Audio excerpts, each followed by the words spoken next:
2020 in MotoGP. I still can't believe it, honestly, because I need probably a couple of hours to understand a bit the situation, because now I'm a bit like in shock.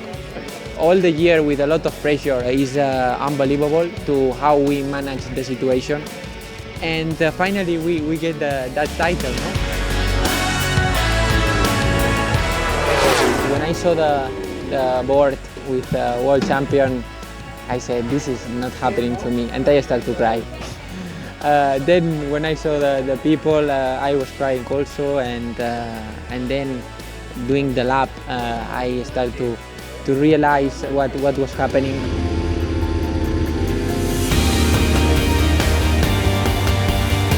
Joan did an incredible season. I saw him this year very constant. A lot of podiums, a lot of good races.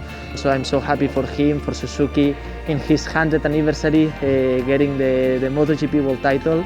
It's unbelievable.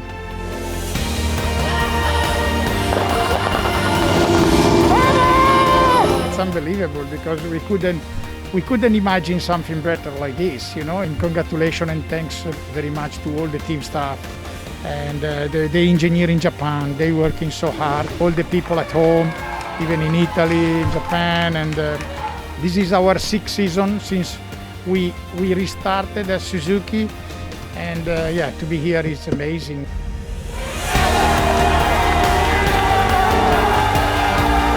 I couldn't realize that we can take a championship or not, but of course we try harder. Then it was a very difficult way, but little by little our performance and the rider performance improved, and thanks for everybody help us.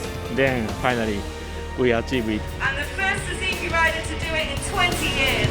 Joan Mir!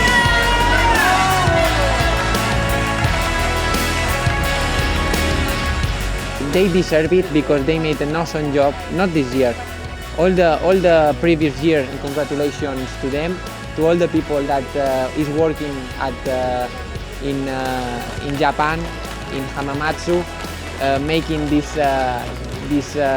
bike even faster and even better. I'm so happy to be that guy who bring Suzuki again back on top 20 years later.